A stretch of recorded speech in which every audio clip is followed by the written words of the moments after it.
السلام علیکم ناظرین۔ کرلس عثمان سیزن 2 کی قسط نمبر 3 کے ساتھ حاضر ہیں۔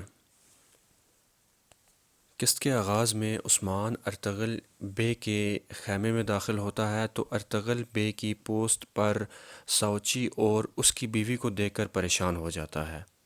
عثمان باتوں کے دوران ساوچی کو اشارہ دیتا ہے کہ تم بابا کی پوسٹ کے خواہش مند ہو، جس پر ساوچی عثمان کو تھپڑ مار دیتا ہے۔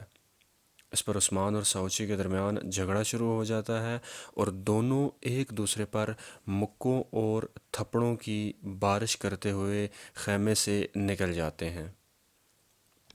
اس کے بعد دوسرے سین میں یاولک ارسلان کا خاص آدمی کوزگن منگولوں کے سردار مونک اور یاولک ارسلان کے سامنے دکھائی دیتا ہے۔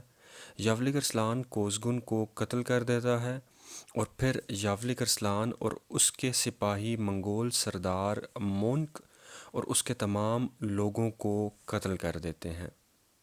عثمان اور اس کے سپاہی جب منگولوں کی پناہ گاہ میں ہونے والی قتل و غارت کا سراغ لگانے کے لیے موجود ہوتے ہیں تو ان پر ایک چال کے ذریعے قاتلانہ حملہ بھی کیا جاتا ہے، لیکن وہ خوش قسمتی سے بچ نکلتے ہیں۔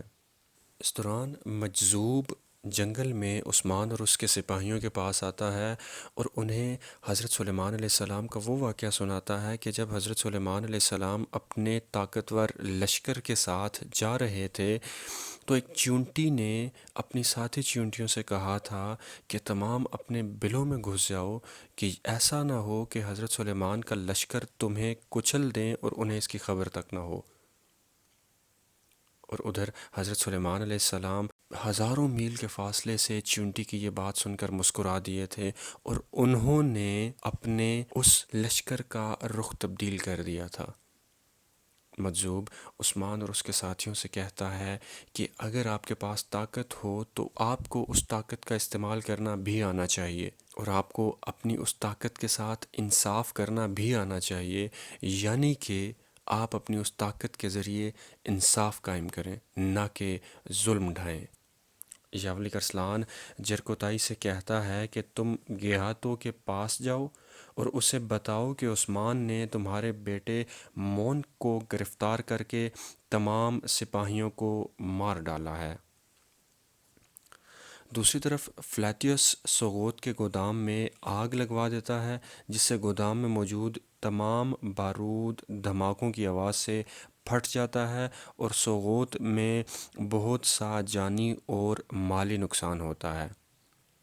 قبیلے میں جب عثمان واپس آتا ہے تو عثمان اور ارطغرل بے کے درمیان ایک جذباتی ملاقات ہوتی ہے۔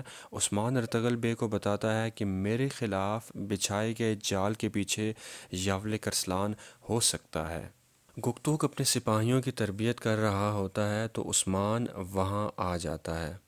گکتوک عثمان سے کہتا ہے کہ میں ایک ایسی فوج تیار کروں گا کہ جو پوری دنیا میں ترک اسلامی نظام لائے گی۔ اس کے بعد قبیلے میں ایک جرگے کا انعقاد ہوتا ہے اور ارطغرل بے کوہلو جاسار کو گندوز کے حوالے کر کے ساوچی کو سپہ سالار مقرر کر دیتے ہیں۔ اس کے بعد گیہاتو کونیا کی سرائے میں موجود ہوتا ہے اور وہاں سرداری کے لالچ میں اپنے بھائی آرگون خان کو ایک زہریلے بچھو سے ڈسوا دیتا ہے۔ اس دوران جرکوتائی سرائے میں آتا ہے تو گیغاتو سے کہتا ہے کہ عثمان نے تمہارے سپاہیوں کو مار کے تمہارے بیٹے کو قید کر لیا ہے۔ سفید داڑھی والوں کا نمائندہ ارطغرل بے سے ملنے آتا ہے اور انہیں پیغام دیتا ہے کہ گیہاتو آپ کے قبیلے پر حملہ کرنے کی تیاری کر رہا ہے۔ اس کے بعد ارطغرل بے ساوچی کو اپنا قاصد بنا کر گیہاتو کے پاس جانے کے لیے کہتے ہیں۔